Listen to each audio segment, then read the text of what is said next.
Bonjour à tous, cette vidéo résume les épisodes 4 de Higehiro et Koikimo. Je vous donne mon avis à la fin, n'hésitez pas à donner le vôtre dans les commentaires. C'est parti.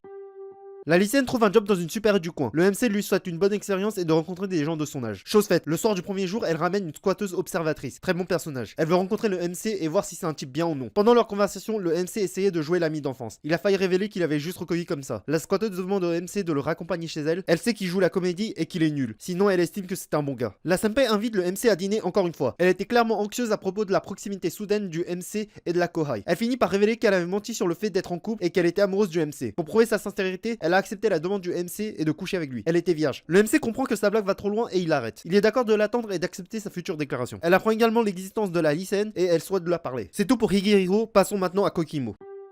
Le groupe d'amis de la lycéenne parle d'amour. Elle décrit son type d'homme et ça ressemble au lycéen. Il a tout entendu. Du côté du MC, il y a une rumeur comme quoi il sort avec une femme plus âgée que lui et que c'est une prof. Retour au lycée. Le lycéen questionne la lycéenne sur le MC. Il la demande ce qu'elle pense de lui. Elle n'a pas eu le temps de donner sa réponse car le lycéen a eu peur de sa réponse en voyant sa tête et il décide de partir plus tôt. Il croise la Imoto et apprend que le MC est amoureux de la lycéenne. La Imoto l'avertit de faire attention au MC s'il est aussi amoureux de la lycéenne. Changement de scène. La lycéenne veut acheter un cadeau de Noël au MC et vice versa. Ils demandent tous les deux conseils à la Imoto. Puis ils pensent en même temps à acheter un cadeau à la Imoto. À Noël, ils vont s'offrir leur cadeau et ensemble ils vont acheter celui de la Imoto. Le reste de l'épisode est sans intérêt au niveau scénaristique. Voici mes avis sur ces deux épisodes. Je parie que des fans ont été excités à l'idée de savoir que Goto était vierge. Perso, j'étais plus dans la catégorie menteuse. Avec un caractère design et un caractère pareil, impossible. Oui, ça m'a surpris. Le personnage est trop mature physiquement. Oui, j'ai des préjugés. Sinon pour Koikimo, dommage pour Tamaru. De mon point de vue, c'est impossible qu'il puisse gagner le cœur de Ichika car même si elle dit que Ryu est dégoûtant, elle a clairement développé des sentiments pour lui. Juste pour l'apparition du personnage Yuki Asami, Higehiro remporte le point de cette battle de résumé. Spoil bonus. À la fin de l'épisode 5, il y a l'apparition d'un personnage et ça se voit qu'il est lié au passé de Sayu. Yuki aura à 100% un rôle à jouer selon moi. C'est tout pour aujourd'hui, merci d'avoir regardé jusqu'ici.